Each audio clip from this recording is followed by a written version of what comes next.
need more volunteers to go. Open a million different ways.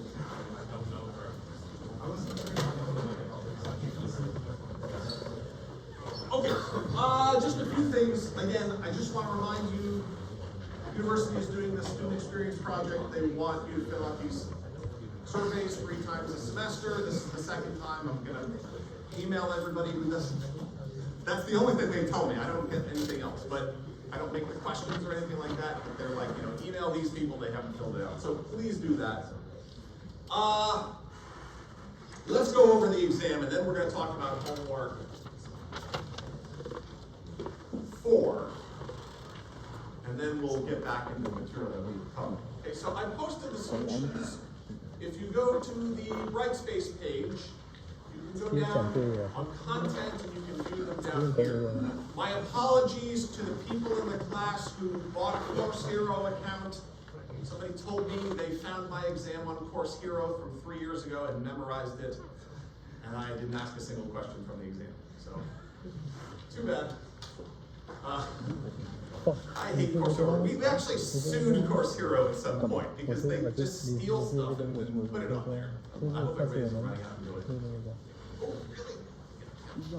Anyway.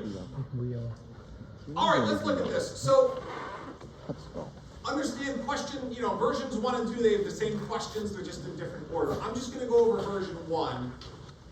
We'll talk about it just conceptually now. Don't look at it on your own page, especially if you're version 2. You can do that later. Okay, the exams are posted on Brightspace, you can review them. Okay? So let's just go over them one at a time, because we want everybody to understand exactly what all these questions were about, all right? When calling the map function on a JavaScript array of strings, what type of argument would be sent to your provided callback function? Now again, map, we take an array, we call map on it, it calls the callback function once for each element that's in the string array, so it would be a string each time. Okay? As opposed to the second question here, when calling the filter function, what type is returned? Well, a return would be a Boolean, right? Because the filter, your callback function is supposed to return true if you want to keep it, or false if you want to filter it. Okay, that's the way the filter function works, right? Let's see, question 3. What node function is not available for use in native ECMAScript? So we talked, about this a little bit, the difference with ECMAScript versus CommonJS. Again, if we're running something like a server in Node, we can use require, okay, because that's actually a node function. It's not available in native ECMAScript, which is what browsers run. Okay? Question 4. The key here, of course, is knowing what the Cartesian product produces, something you covered in 215. We did a little example on the board there. We talked a bit about it and joined. You're taking all the rows from one table, all the rows from another table. So how many rows are in one table? 10. How many are in another? 4. How many does that result in unfiltered? That's 40. You end up with 40 rows. Okay?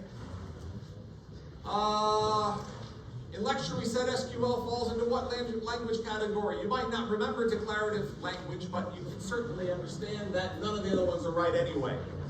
Right? So even if you didn't remember declarative language from 216, right? None of the others qualify anyway. Okay, so it's declarative language. Remember, in 216, 2 big broad categories of languages. Imperative, which is like what Java and JavaScript are and things like that, and then declarative. Everybody just shh. Nice and calm. Okay. Question number 6. Which one of the following best describes the Axios API? We called it a facade. It was basically a facade for sending requests, because we could already use XHR, which is the XML HTTP request, right? We could do that with Ajax, or we could use Fetch or something like that. Like, those are native implementations. But Axios makes it a little bit more user-friendly. And again, the other ones are all not correct, which is, again, part of it. Like none of the other ones would qualify anyway. Right? Question 7. If we were to call myfunction.then, right? right? Something that we used then, of course, when we were doing anything asynchronous. What would we assume about my function? And the answer, of course, is that it would have to return a promise, because then is something we invoke on a promise. So we know that it must return a promise. Again, that's how we're able to communicate client to server on different machines, server to database, which are different applications, right? Those require asynchronous communication. Okay? Question 8. In lecture we said that React manages the process of reconciliation without us. What did we say this term means? We're not involved in reconciliation, but we do want to know what it is, and of course it's when the virtual DOM gets updated to the DOM. We're not involved in that. We could be involved in every single other one of those. So again, all of those are wrong answers. And if you look through them, you're like, okay, we could be involved in this, we could be involved, but that's the one thing we could not be involved in. We did talk about that a little bit. Okay? Question 9. So here, the correct answer was D and E. We used both a web browser and a web server. We used both, right? Remember? In homework number 1, we had a web server, right? Remember we started it with Vite, and it was, the way with which our web page was being served. Okay, it was a local web server. That's why you would connect 127.0.0.1. Currently, when we're using Git, what is the default branch for a repository? It is currently named main. By the way, it used to be called master. It's named main now. So just be aware, if you see a repository with a branch called master, it's probably an older repository. Currently, when using Git, what common name is given to a remote repository? Everybody uses origin for the most part, unless you have more than one remote. Okay, so these are standard conventions. It's not required, but when you go in an industry, everybody will use origin by default. Okay, same with main. People will use that by default, and we used it, okay, in every single homework assignment. Alright? Is that too trivia, Eve? Who didn't like trivia? I see a hand raised. When using Mongoose, blank defines the structure and blueprint of the data to be stored. That's a schema. Right? So that's the structure and the blueprint, right? As opposed to the model, which is a constructor object that can be provided data so that we can initialize a database object essentially and then ultimately save it. Remember the save function? Right? So difference between those two things. Right? So that's something that we used in homework 3. What would we call an API that allows one to create so-and-so? That's called an ORM. Why? Because relational database. Right? An ORM. The idea is that you're doing this in JavaScript, not in SQL. If it's a relational database, yeah, you have SQL, you can use SQL, but we're doing this just plain JavaScript. It's called an ORM, which is Object Relational Mapping. Okay. In homework 3, functions in what object would directly call our transactions execute do and execute undo function? Right? That's TPS. Right? The transaction processing system called our transaction functions. Like, we didn't directly call those. We defined them, but it was actually the library that called them, right? That's how that transaction processing system works. Okay, you override specific methods, and then they call them at the right time. Okay. Now this question I had to throw out. I think on this exam, I got a 299 out of 300. And the reason I say that is because I had to make 50 questions. I had to then make 5 answers for each. So that's 250. That's 300 different things I had to make. And the one thing I did bad is C is what I was going to do. But I took this one and I copied it for the next one, and I forgot to change run the npm install. That was what the answer was going to be. It was going to be npm install. So everybody got 2 free points here. Okay? As the answer, the fact that I said .git ignore means that this could not be used. Or this, really. So because I said this, the answer should have been run npm install. Okay? Say again? Sorry about that. Sorry about that. I got a 299 out of 300, I think. Although there's one other question that didn't turn out the way it worked, I intended, but this is still a legitimate question. Which answer best describes how we can control what props are sent to one of our own React class components? We can send props to our own React class components, of course, by making them attributes, right? And giving them property values in the parent React component, right? We've done that. We did that in homework too, of course. Right? What HTML element served as the root element of all of our modals? All our modals, the root element, of course, is a div. Right? So we usually use divs for all boxes that, we want to fill in with all types of stuff. There's no pre-made modal or dialog in HTML. Right? For the following JavaScript code, now this one is, understand, this one, 19 and 23, a number of students during the exam asked me, isn't this exactly the same question? And the answer is no, it is not. It is slightly different, because in one of them, I am changing the prototypes function. And that is why both of them end up with the same display function getting called. In the other one, I am changing just one particular object's display function, not the prototype. Yes? Can we go back to the first example? Thing is, like, in the constructor, it's artist first and then title, and then when you do let song one equals new song, owner of a lonely heart is the artist, yes, it's the title. So instead it would be yes, like parentheses, owner of a lonely heart. So it should be E, is it? So it should be E. It should be E. Oh, okay. All right. I have all the answers. I don't need your exams back. I'll just go through all of them. Oh, I feel badly for the people who got it right. I might have to take away 2 points. But, okay. So I marked this in the wrong one here. Okay. How about over here? Everybody understand that?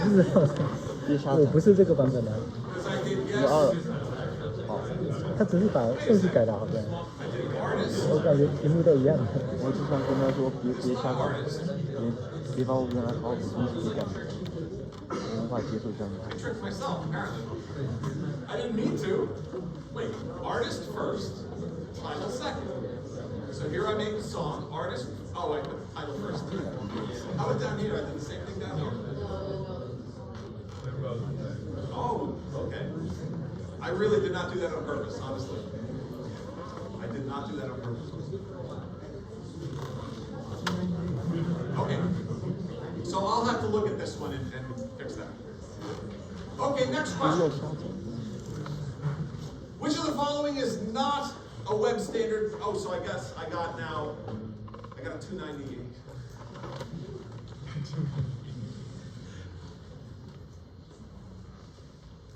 Good question, bad answer. Wrong answer is worth more than, no, actually, that's not right. It's still gradable, that's good. Which of the following is not a web standard managed by an international consortium? And that is React, right? We say JavaScript, we say, it's managed by the W3. It's not technically managed by the W3C. It has its own consortium, the ECMAScript, which has a relationship with the W3C. But React is Facebook all the way. There's no consortium that is.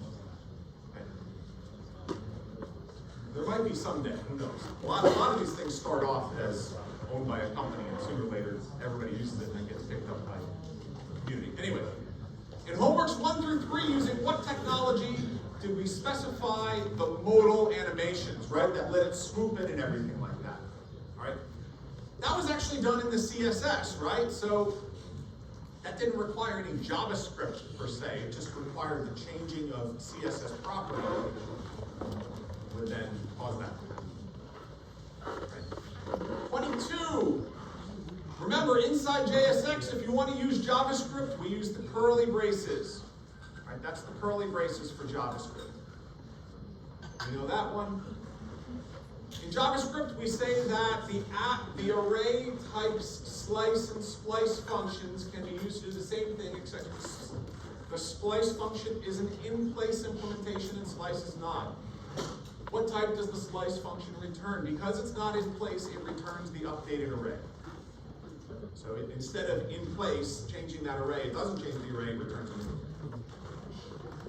You know, that's important in arrays with JavaScript. We mentioned this in class because there are a lot of functions that work that way. There's a lot of them that are like, here's the in place, here's the not in place, here's the in place, there's a whole bunch of them. That applies to a lot of methods. What does an express router take into account when trying to determine the proper endpoint for a request? Right? What's in the body does not matter. It's only the method, meaning the HTTP request method, and of course the path. Right? Those are the only two things. When using Postman to create an HTTP request, under what tab would we specify the format of the raw JSON to be sent? You just did this in homework 3. Of course, we are putting that in the body. Right? That JSON, it goes right in the body of the HTTP request. You might say, is it important we know what the tabs are in Postman? Well, the tabs in Postman reflect actually the structure of the request. Right? And that's where they appear. They appear in the body there. So in doing that in homework 3, you would have clicked on body and then popped. What can we definitely say about a React component that is not currently mounted? And if it's not mounted, it is definitely not rendered. All these other things could possibly be true, but if it's not mounted, it would not be rendered. To what code unit did we delegate the job of determining the next state of our data store based on the previous state and the type of action being performed? This was this weird thing where we delegate all that behavior, a state update, to an object called a reducer. That's what a reducer's job is. Select all situations where we choose to use await in homework 3. Again, any asynchronous communication, client to server, asynchronous. Server to database, asynchronous. These are the two. This one and this one. So both answers were required.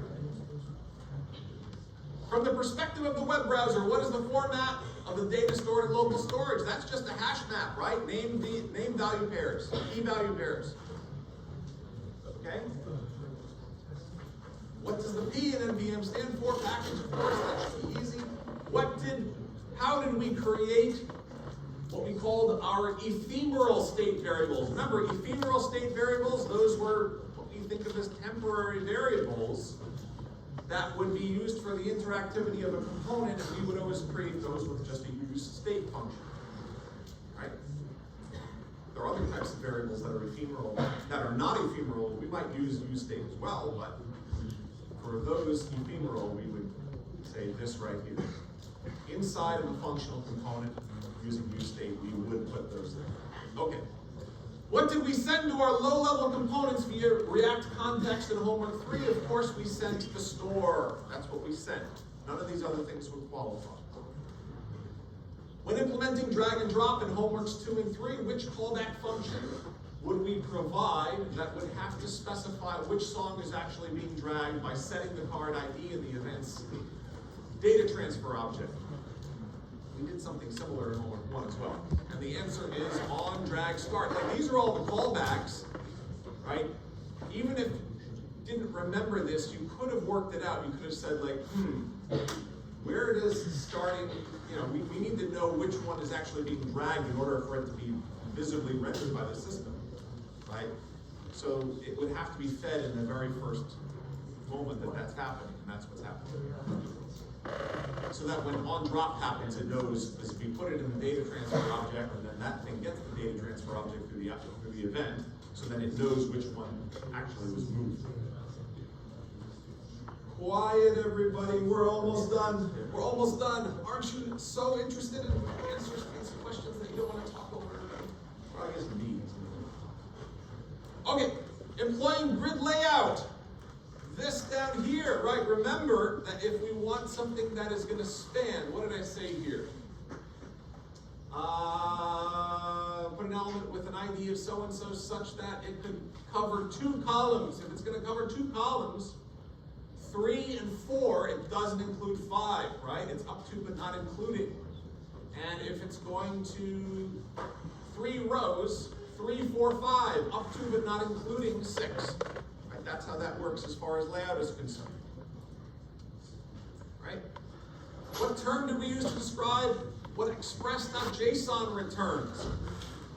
That is middleware, right? Because we use it and we pass it into Express. And remember, like on the board, we drew those 4 boxes. We said, hey, here's Express, and a message comes in, like a request, and we process it through the middleware. All the things that we use, we process it through there, and one of them was formatted as a JSON object.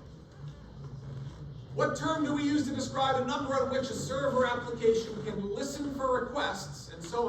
That's a port. Right? We're listening on a port. Right? It's a number. In Mongoose, all of our schemas, they all had timestamps, which would automatically, right? In homework 3, it would automatically give them a created and the last accessed or whatever. Right? Those timestamps give it dates, which automatically put in there just because we made that true. The create new list code snippet below. So this code right here, which is what, there's another way of doing it. We're actually doing it in homework 4. Programming trick is to wrap an async function inside, so on and so forth. Why? Because what's happening, we hear and the answer is because we're doing an await. Basically, we want synchronous code to happen. In our homework 2, our DB manager, it saved data where? It saved it into local storage. Homework 2, it saved it to local storage. 41, what JavaScript function takes a string formatted like a JavaScript object with properties and values and converts it into a JavaScript object, returning that object? That is, of course, the parse function. Parse does that. Right? And we've used that actually in a few different places. These two, parse and stringify, they kind of do the opposite. You can take an object, you can stringify it. You can then take it and you can parse it and it's back into an object. What term is used to describe program data that will survive exiting the application? That is called persistent data. None of these other make sense for that. Persistent data we talked about during lecture, right? That it persists after the program is closed or the computer is done. Which one of the following is a built-in mechanism web applications use to store user-related data? So that's cookies, right? That's the only one that qualifies here. Right? We can't actually have a browser save JSON files. Right? We don't have permission to do that. During our first lecture, we said that doing great blank work is habit forming, and doing mediocre unblank work is also habit forming. That is focused. That was the first thing. Focus, work. Focused work is the secret to success. Really interesting story I read about. There's a professor at the University of Pennsylvania who has mastered the art of focused work. And his output is staggering. It's unbelievable. He is able to just simply focus his brain in a way that it's just amazing. Anyway, it's really an incredible story to read about. It's sort of terrifying. What term did we say refers to a working class or API which may no longer be supported in future releases, and so no one is discouraged from using it? That's deprecated, and we said that Facebook has continually announced that class-based components of React are not deprecated. They will continue to maintain them, that technology. What would print out from running this code? If you remember, when we covered arrays in JavaScript, we said, hey, because we're using this, right, it's immediately saying, oh, we might need 0, 1, 2, 3 things. So actually the size and the length is 4. Okay. However, if we were to do this, this is my function, this is my question that I didn't get exactly what I wanted, but it still is a legitimate question. The answer is 0. The reason it's a legitimate question is because it's testing the right thing still, which is that this, right, This is an associative array. I'm not using an index that is a number, right? That's not what I'm doing. I'm using an index that's a string, so it immediately assumes that it's an associative array, not a sequential array. So it never gives it a length, and never updates the length, and never maintains the length. So the answer is 0. The only thing that bothers me is one student found during the exam is that drum and drummer. It was just one inconsistency. It's not a big deal. But anyway, the answer is 0. 48. Assuming that this code executes, here is where it is revealed, because if I print out keys, it actually will print out this, and it will print out drummer instead of drums. And this is actually the correct answer. Right, so A is correct, because the keys are all strings. The reason that we do this is an object, but we're using this in JavaScript to pretend that we have an enum type, like an enumerator. It's a stupid thing that we do in JavaScript. JavaScript is not a strongly typed language. Which of the following is not a standard variable type? There is no int. There is number, but there is no int. There is a function, there is null, there is undefined, there is object, there is undefined. All of those are types. Int is not a type. And finally, which of the following render functions could not be correct JSX and would produce an error?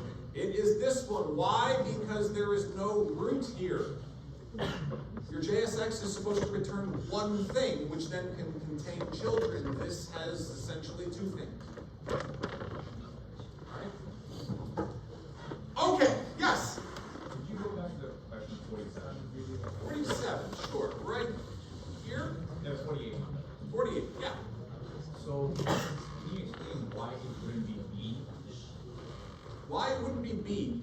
Because B, these are the values, not the keys, and we're printing out the keys. If we called object.values, it would actually print Paul, Richard, John, George. How would we change the name of the keys? How would we change the name of the what? Of the keys. How would we change the names? Change the name of the keys. I guess the question is, you could add new key value pairs. Presumably you wouldn't want to change keys. Yeah. You can assign new things. You can assign undefined or null to existing things. You can replace them, but you can't technically change the name. These are good questions, yes. Question 10. Uh-oh. You're telling me you think that I got a 3, a 2? This will be a disaster. It'll be more than it'll be like a 10-point. It uses macro system, but GitHub uses main. So I just create a repository, using Git index instead of master. Wow. Oh, the main, yeah. I tell you what, I will think about that, and I may give people who answered master some points, if that's the case. Because honestly, I think you're right about that, and I should have said GitHub in that case. I mean, I haven't used anything other than GitHub for Git in like 20 years, so. Yeah, I should have said GitHub. Everybody understand the question? Everybody know that Git has been around long before GitHub. Like GitHub is a particular implementation of Git. And I said Git, when really that rule applies to GitHub, which is what everybody uses for the most part, but it's obviously not the only one. There are other. Yes? I think like Bitbucket. Is Bitbucket? Go ahead. Say again? When I do get a net. When you do Git init, yeah, it sounds like it depends on the version. I do say currently though. So that is, if you're saying a version from 10 years ago, that's not current. An ancient version. Programming with stone. Next up, where are you? Okay. So that's it as far as that. You're welcome to ask me other questions if you want, But let's talk about homework 4, because this is an important one. Okay? First things first. 出来了吗？啊？出来了吗？我吧，好像看到，我今天早上。 I think the median for the exam was a 70. Though I guess some people might get a couple more points. All right, let's see. Homework 4 will be due 2 weeks from yesterday. And it's a tricky one. I want to go over it. If you have a computer right now, break it out. I would love if you could run it right now. 这里的。 All right? I want to go through it. There are some really tricky things with running this. Okay? Now, there's good and there's bad news with this assignment. The good news, you don't have to write a lot of code actually. It's not a lot of code in this assignment. I have provided all of the security implementation already, so I know we're supposed to finish up the web security stuff today. You don't have to change any of the web security stuff as far as this assignment. You don't have to change any style sheets. You don't have to change any components. Okay? But some of the stuff you have to change will be a bit tricky. Alright, so I just want to make sure we're doing almost entirely back-end stuff. We're doing a little bit of testing. And then we're just changing the way the requests are sent. Everybody. Okay, so if you have a laptop, do me a favor and create a new directory and clone the repo. The other thing is you need to make sure that you have a couple of different things installed. One, you already have Postman, so you're set on that front. You already, we presume, have Mongo and Compass, right? I mean, these days Mongo comes with Compass. 我操，在命台阶了。 You are going to install, you don't need to install it now, but you do have to install to finish the assignment. You do have to install Postgres, and there's actually pgadmin, which is kind of like Compass. Understand the databases were made by one group of people, and then they make a user interface to make it easy to use, and that's what pgadmin is. So it's a user interface for viewing everything in the database. Okay?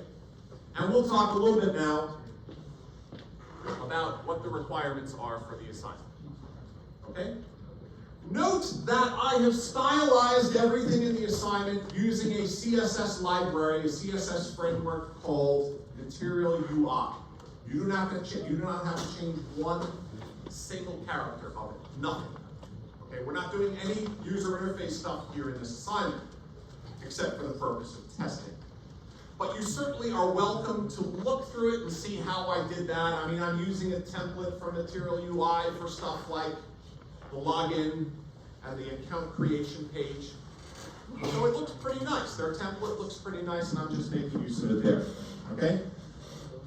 And the thing is that when you get to your final project, you're absolutely welcome to use anything from here, from any of the assignments from the code that I've given you. So you're welcome to use Material UI for that template or for whatever it is that you want. Right? Okay. Now, let's go down here. There's a couple tricky things. Just as in homework 3, you need to do an npm install for both the client and the server. Right? You can do both, and it's going to install a whole bunch of packages. Why don't you then start Mongo Compass? And I want you to note, if you have the project open, that I have a file which is a node program. It's a JavaScript file that you can execute, which will load your Mongo Compass full of data. Well, not full, some data. It'll put 2 users in there, and it'll put 3 playlists. All right? It will also, just so you know, before it puts stuff in the database, it will empty the database. So I just want you to know that this program that you can run, it will clear your database and then repopulate it. Right? And that's for Mongo. Now, a couple of important things about that. First of all, your database has to be running at the time to do that. Like, If you didn't start Compass and your database isn't running, it'll fail. Okay, so understand that. Second thing is, I want you to go and look at how that works. It's not that many lines of code, it's like 30 lines of code or something like that. You're gonna add more, you're gonna add your own playlists from homework 3. Remember the playlists that you made? Add them in there as well. All right. We're gonna also combine them all together for the final project, but we're working on that separate from you. Don't worry about that. All right? But you can certainly look in there and see how that is working. The other thing is, you should be able to run this just from the Run and Debug tab. Everybody see in Visual Studio Code, you see the Run and Debug tab? Everybody see that? Click on that and you should see up top there are 2 programs that you can run. What are they called? If you're in Visual Studio Code, you have Homework 4. What are they called? Debug, VTest, and reset Mongo data. Yeah, you have one that's VTest, and the other one is reset Mongo data. That's this one. So this will reset everything in the Mongo database to whatever it is that we want to reset it to. And I have reset it with 2 users and 3 playlists. Now, I want you to understand for both users, I made them both with the same password. We haven't talked about hashing passwords. We'll talk about that soon enough. Just so you know, when it comes time for you to test stuff, the password for both of them is just 8 A's. Just 8 A's. It's just a simple password. It's storing a hashed password. Okay, if you look in the data that's there. So just understand, you have to use that password. When you make your own users, you can give it whatever password that you want. Okay? But we haven't even talked about hashing. Anyway, it doesn't matter, you don't have to implement that. The assignment's already implemented for you. Anyway, so that's first things first. You should be able to run that. Keep in mind, there is VS Code. Everybody see VS Code, .VS Code? .VS Code, you should see in your Visual Studio Code project. That is where I specify the things that I want runnable inside of my VS Code program. Everybody see that? Everybody see the .VS Code? And you should see those 2 things in there. One is the Mongo data reset, and the other one is the VTest. So we'll get to that in a minute. Okay? Everybody with us so far? Right? There's a lot to go. So, have any questions at this point? Okay? I found an error when trying to run the reset Mongo data. What kind of error did you get? Now, is your Mongo database open? Yeah. Did you npm install? Yeah. What kind of error did you get? It's still the connection error to the URI framework is undefined. Oh, yes! You should get the error. Good. You should get the error. We're going to talk about why you should get the error in just a second. Okay, I forgot that. All right. In the run and debug, again, you should see both that thing that's going to generate data and also the v-test. But if you run it, you get an error. Why do you get an error? Okay, so we're talking about computer security. In the world of computer security, you should never put sensitive data, any credentials, not even port numbers, in source code. Okay, that's considered bad practice. So you wouldn't put even things like, of course, not your database's URI or URL or whatever, login name, credentials, passwords, secret, which we're going to get into with JWT. All of these things, port numbers, should be stored not in the code base, meaning not in Git. Don't put any of that stuff in Git. Instead, what you're supposed to do is you're supposed to put it in a hidden file that we call .env. .env, and we don't put that in version control. Instead, we share it externally somehow with the development teams. And then we put it somewhere that it will be dynamically loaded when the program starts. So the reason why that connection fails is because it's loading the criteria for that connection from the .env file, and I didn't give it to you yet, but I have it linked here, which we'll get to in just a second. Okay? In fact, if you go down here, you'll see, so if you run the application, right, the .env file is missing, the application will not, the server will not start either. But here, .env file, this thing right here, you should be able to download it and save it. You have to put it in the server directory. Now, if you want to look at it, you just look at it, it's a simple text file, that's all it is. It has criteria, right? It has the URL for connecting to the database there, with the database name at the end. It has the port number on which that connection is going to happen. And then it has our JWT secret, which we haven't yet talked about, but which is used for hashing passwords, right? And that's something, again, users should not have because of the ways they can crack the password, right?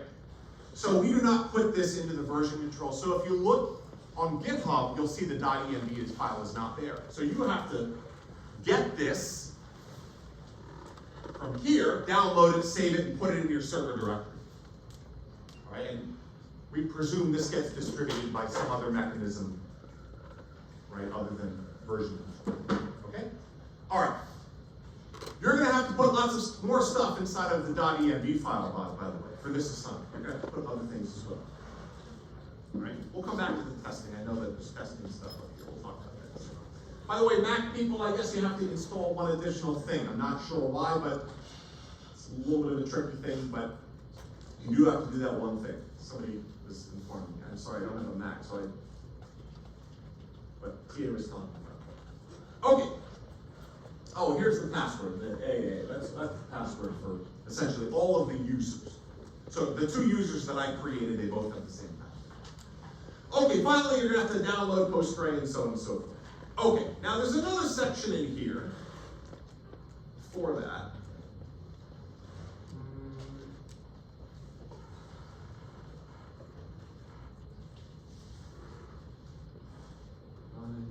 Oh, okay. So, you should be able to run the vtest, right? If you look inside the test directory, server test, there's a file in there. There's actually one Mongo and then index. That's for, is that right? Or maybe, no, it's just inside of test, index.js inside of text. That is going to be used for you to test your database manager, basically to make sure that the database manager does what it's supposed to do. You can test things in very simple ways, right? If you want, you're welcome to look at how I used vtest, okay, in my JSTPS project, which I have a link in here somewhere, because I'm actually using it there. Vtest is just like jest. It's for doing very simple tests. You call an expect function, you give it what you expect it to be, what it actually is, and it compiles those statistics. All you need to use is the expect function, okay? And if you look at the code that I provided you, I have kind of an outline of how those tests should be worked. We'll talk a little bit more in depth about that first. All right? Now, but this guy right here, this one is an important one, and this is probably the hardest part of the assignment, which is the database management, okay? Because this is what I want in this assignment, okay?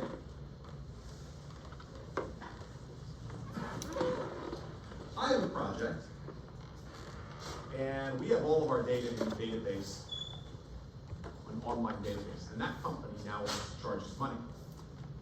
And we're like, we don't want to pay money. We want to move to a different database. And the situation is, if we have all of this source code of ours intertwined with all of the code necessary to use their database, we have a lot of work to do. But if we have delegated all the database code to some other thing and have not intertwined it with the other stuff, then it's an easy change. Okay? So what do I mean by the other stuff? Well, think of the back end, getting data out of a request, checking credentials, all of the user account stuff, of course, but also sending back data, sending a status code, doing a bunch of things like that. We do those currently at the controller, and we have that all intertwined with talking to the database. So in this assignment, I want you to think like a software engineer. This is, I think, what a real world situation would be more than anything else in this class. which is, somebody wrote code and it works, right? The database works. It does. It absolutely 100% works.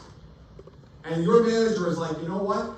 I want you just redesign it so that it can work for Mongo, but also it can work for Postgres. And let's be smart about it in our design so that A, we can load the credentials from the .env file, and B, we can even load which one to use from the .env file. So in the .env file, it should specify which backend database to use, and then it should choose which one to use. All right? Now, all the code for doing all of the things that we need to do in Mongo is already there. I already implemented it for you.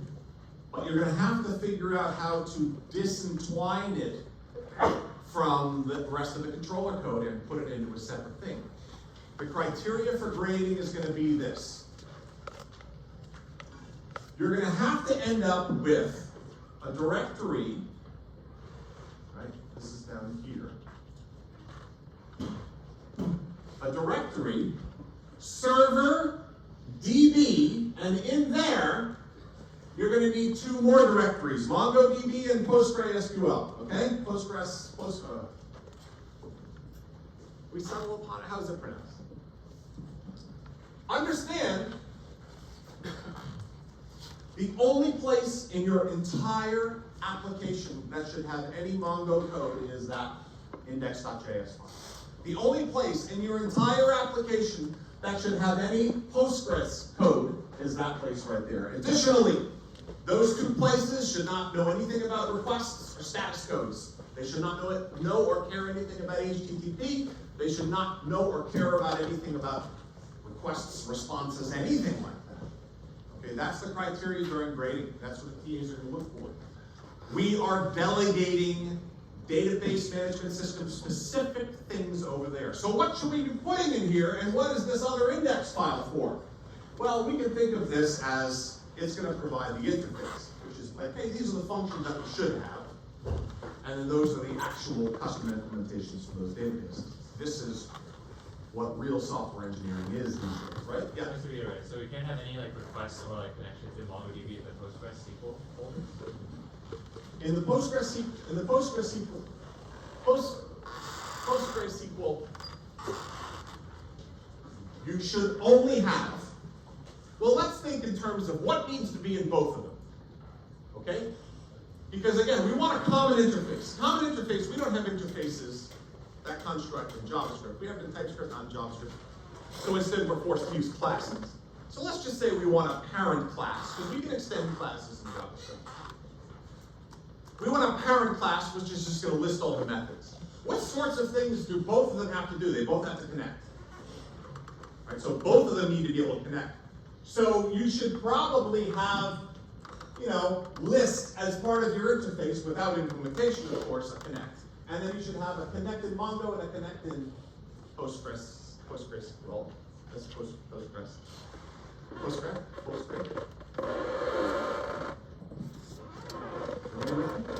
We need to connect in each one. What else do we need?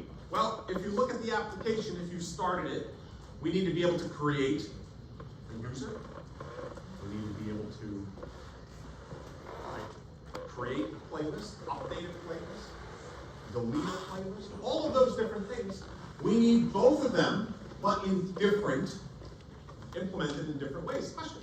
Right, so one question I just want to say, because you were confused about this before, the American pronunciation is Postgres, the British pronunciation is Postgre. Okay, so Postgres. So we'll call it Postgres. Yeah, Postgres. So, I like that you intercede with that. All right. I want everybody to be clear on what we're trying to do here. Now, the point of this is that in your controller, it should know even which one it's using. You understand? Like in the controller, it just has a database manager. And that thing was made somehow. It would be great if it was made inside this index thing right there. Like if that thing makes the right one, feed it the property that you load from the .env file, and then it makes whichever one is needed at that moment in time. That would be great. And then again, inside of your controller, it just calls standard interface functions, and it doesn't even know what database it's using. Right? That is not so easy. It's not a lot of code. Again, it's not a lot of code. It's not so easy. It's really important. Right? Like the idea of delegation, platform independence, right? This is design. Right? This is code design. This is really what people want to hire people. Okay?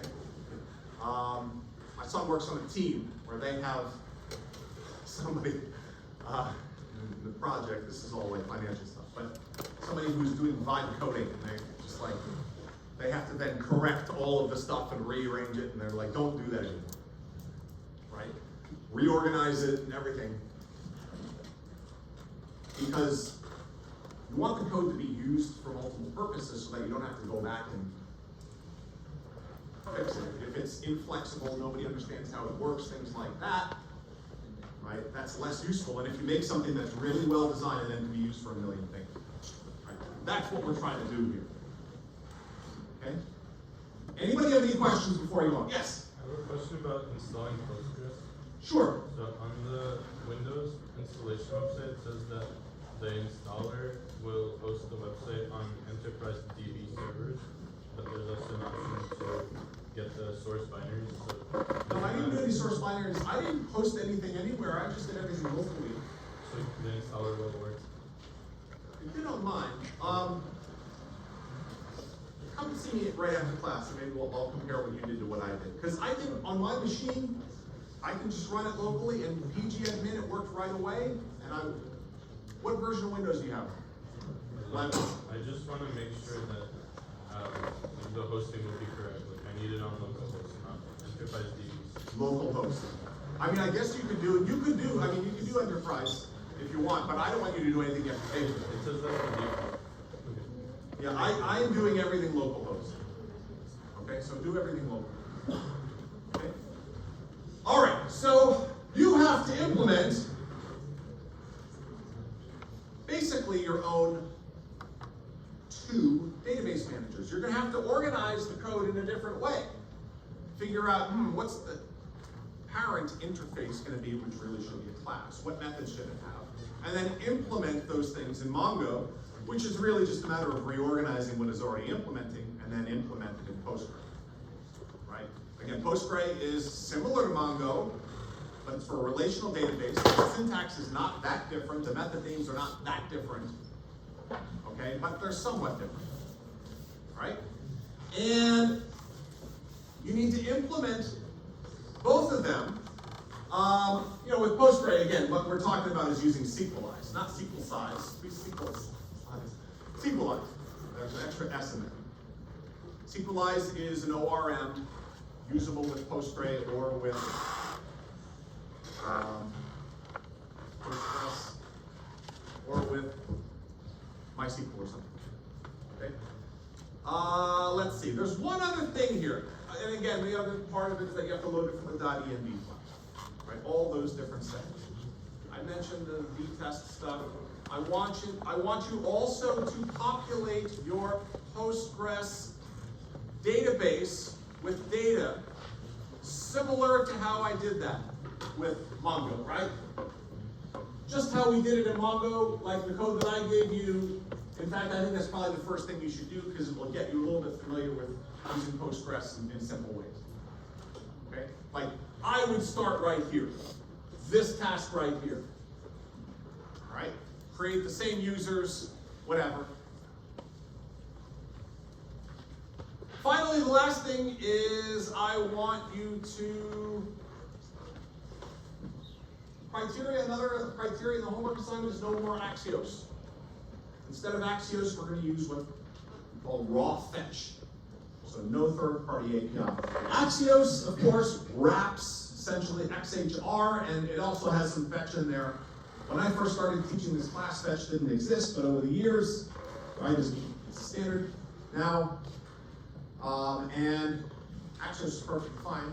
But I want you to give you a little bit of experience with fetch. Fetch is very similar again to using XHR. It's very similar, just sending requests. It's not a significant difference. It's promise-based. Okay? But I want you to give you a little experience using this one. Okay? So when the TAs come to grading, they're going to look for Axios and make sure it's not there. They're going to look to make sure, again, that you have all of your Mongoose code in one place. Make sure that you have all of your Postgres code in one place to make sure that these things are loaded from the env file, that we can just change one setting, whatever you choose that setting to be, and it will then decide to use a different database.